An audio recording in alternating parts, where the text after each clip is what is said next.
Okay, this is a tutorial on how to use the customized sports ornaments. This works for, the principles work for different types of the different sports. So it comes in and it's all grouped. This one is if you want a background, if you have a transparent ornament and you maybe want to put a white background or a colored background. So you can leave that if you want it, or you can just delete it if you're not going to use it. For this one, if it is how you want it, you go and you can either delete or hide the backing. The backing is just is the actual ornament, so you don't need to cut it out. It's just so you can see where it is. And if you want to ungroup it, if you don't want the 2022, you keep ungrouping until you can grab just that, and then you get rid of it. You can leave it if you want. And I'm just going to move this over so it's not in the way. And then that's just an easy cut. For this one, you're going to want to customize it. So the first thing you're going to do, you're going to have to ungroup some of the ornament parts. So I have this just as a background, but you're not going to need to cut that, so you can get rid of that unless you want it as a guide. I'm also going to hide all of this top stuff. I'm not going to delete it, I'm going to hide it so that it's not getting in the way when I'm trying to make the numbers. So I'm also going to grab this, ungroup, and I'm going to pull the numbers I want. So say the number is 85, I'm going to keep that. And to get this all out of my way, I am going to delete it. Okay, the easiest thing I find is to make this a bit bigger because it's easier to grab. If it's too small, you're just going crazy. Also, if you want to pick your year, you change your year, you ungroup it, and you can just take the year you want, move it into this space. I would delete all of these, and then you can get rid of, you have to ungroup this, and then just get rid of that one. And then, oops, sorry, just put this one in place here.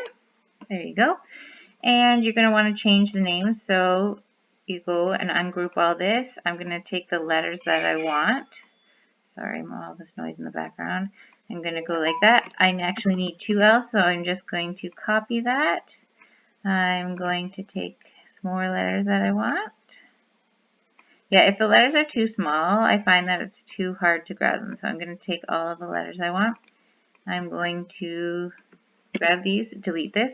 And the easiest way to do this part to line it all up, so you maybe want it like there so the letters are a bit closer. But I find the best way to do this is you select them all and align. You want to align the top so they're even, and then you want to distribute horizontally. So then you got it lined up perfectly. And then I go and I group it so it's easy to use. And then I size it to approximately the size of this Carter,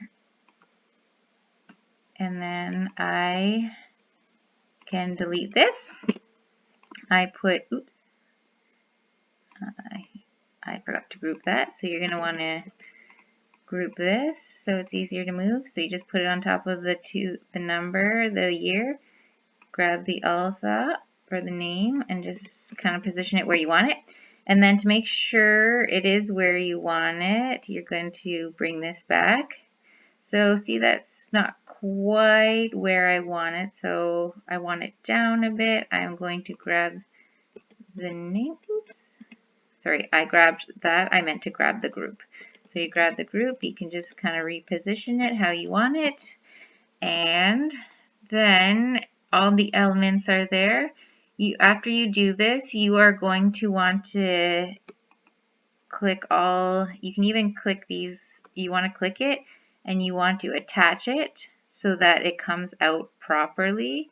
Otherwise, you'll just get the letters everywhere. And then you have your files and you're ready to cut them.